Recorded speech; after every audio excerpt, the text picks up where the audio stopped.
Well, here we are again, folks. This is Brother Peter with tidbits from the Word.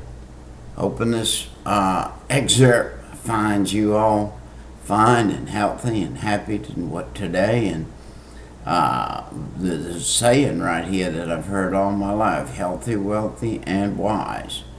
And there's a way to be healthy, wealthy, and wise and not have a lot of money. Wealth should not be in your money. Your wealth should be in your peace of mind, in your joy, in your long suffering, in your temperance, in your meekness. And those are gifts of the Spirit, by the way. If a man who was a brawler and a cusser and everything else you can think of in life finds himself in such a place that he's at the end of his rope and ready to commit suicide or whatever, what he needs to do is find the Lord, or the Lord's beckoning and calling him. And as the Lord calls him into a place to where he needs to follow the Lord. Well, he's living in this quagmire, the quagmire of sin. A quagmire is a bog.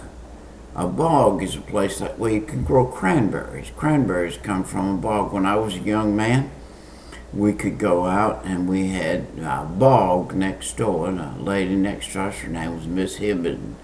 We'd go over there and we'd pick cranberries.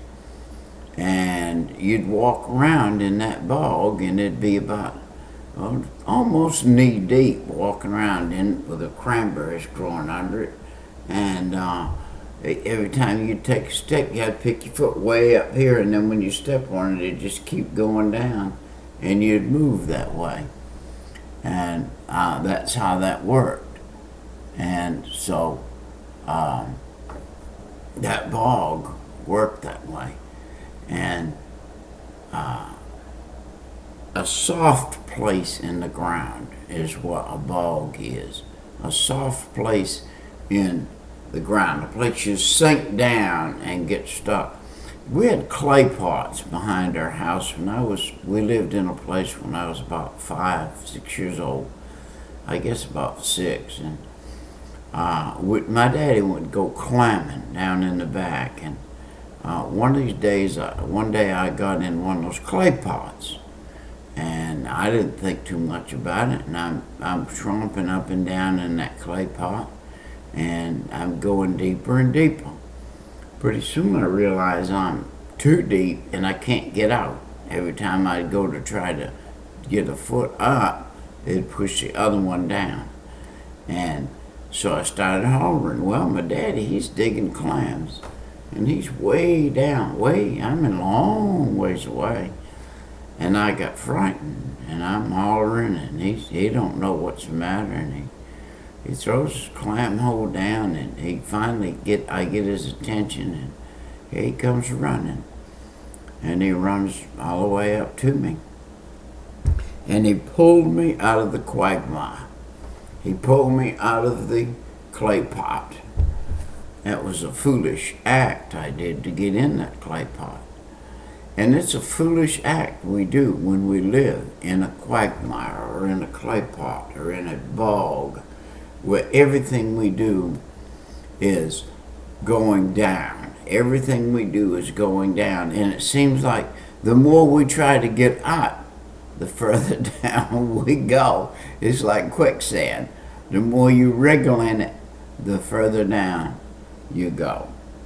A marsh, a mud hole. That's what a quagmire is. I've been in all of them in my life. I lived in them.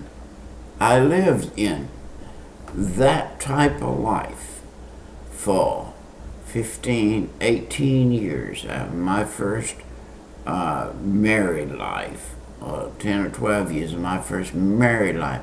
I lived in a quagmire. And the quagmire I lived in was the life of sin. It was cigarettes. The more I bought and smoked, the further into it I got. And It was a hold on me. I couldn't get out of it. And I tried to, and I couldn't. Physically, I couldn't get away from it. My flesh had a hold of me and dragged me down. And then I found out that I tried on my own to just on my own without God to work my way out of it. So I worked 7 days a week, 18 hours a day, and didn't get ahead. Did not get ahead. Did not get anywhere. Why? I was still in the quagmire of the world and in the flesh. And in the flesh you cannot serve God.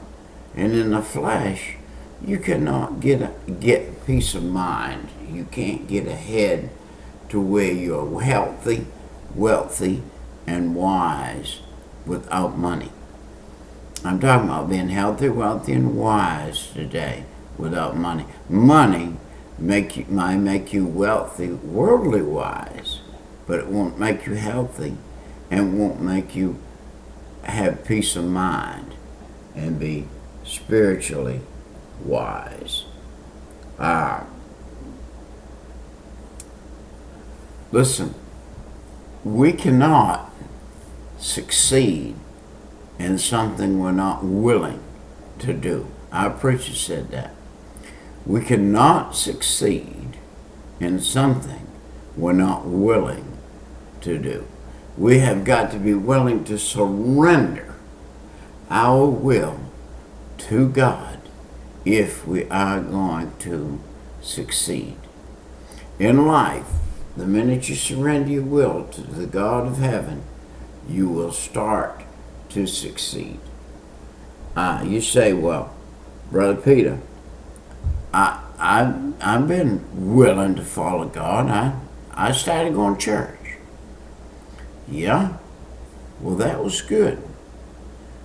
That's the door opener for you to start hearing in here and in here.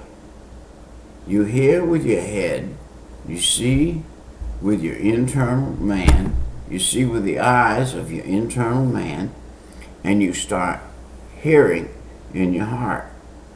Now you got to step up, dress up, fess up that you're a wicked sinner and that you're vile and that you've been trying to do it with your own ability. When you do that, then you're ready for God to step in and say, this is how it's done. You rely on me. Isn't it funny that I can do more with 90% of anything the Lord gives me than I can with 100%. Because the first 10% gets taken straight out and goes straight down to the storehouse, which God said to bring him, and the other 90% he blesses.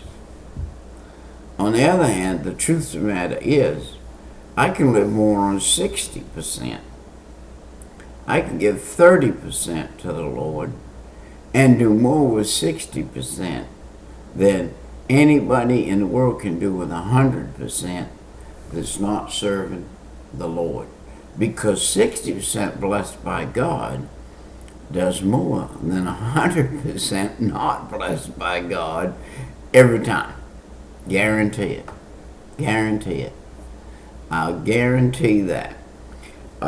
If you are looking for peace of mind, joy in life, happiness, for health and welfare, you're not going to find it in the wealth of this world. You're going to find it in the wealth that God gave us and will give you. He will give you a wealth of ability to be able to achieve peace of mind